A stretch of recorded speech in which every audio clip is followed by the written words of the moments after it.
২৪ আর ৭১ নিয়ে যারা বিতর্ক করছে তারা বিভাজনের চেষ্টা করছে বলে মন্তব্য করেছেন অ্যাটর্নি জেনারেল মোহাম্মদ আসাদুজ্জামান। আর অন্য বক্তারা মুক্তিযুদ্ধ ও জুলাই আন্দোলনের স্মৃতি তুলে ধরে ক্ষোভ আর অপ্রাপ্তির কথা বলেন। শওকত আলী বাবলুর ক্যামেরায় অনুষ্ঠানের বিস্তারিত জানাচ্ছেন মাহতাব মিনহাজ। সংস্কৃতি কর্মী ও শিল্পী সমাজের উদ্যোগে শহীদ মিনারের মুক্ত প্রাঙ্গণে লাল জুলাই শিরোনামে কবিতা পাঠ ও স্মরণ সভা।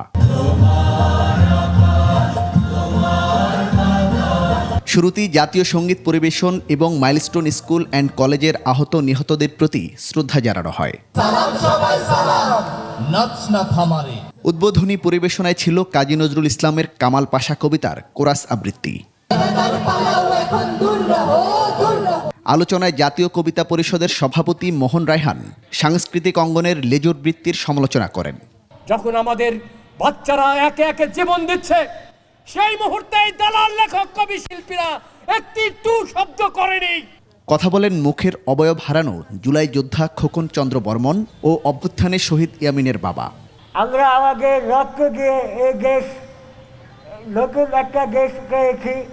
সেই দেশে আমাদের রক্তের উপর দিয়ে গঠিত এই সরকার থাকাকালে যদি আমাদেরকে এত দূরে এত কষ্ট করতে হয়, তাহলে পরবর্তী সরকারের কাছে আমরা কিভাবে আশা করব? আমরা এই সরকারকে ক্ষমতায় এনেছি আমাদের মৌলিক সংস্কারের জন্য। আদৌ পূরণ হবে কিনা সেটা আপনারাই ভালো জানেন। অ্যাটর্নি জেনারেল বলেন, অতীতের সংগ্রামের কথা ভুলে গেলে ভবিষ্যতে ২৪-এর কথাও মানুষ ভুলে যাবে।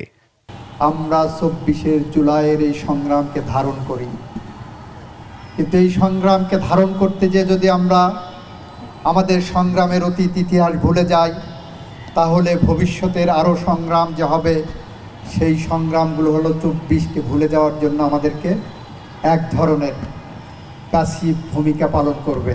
পরে অতিথিদের ক্রেস্ট প্রদান ও জুলাই স্মরণে কবিতা পরিবেশন করা হয়। জুলাই তুমি স্বাধীন সকাল, তুমি বাংলাদেশ।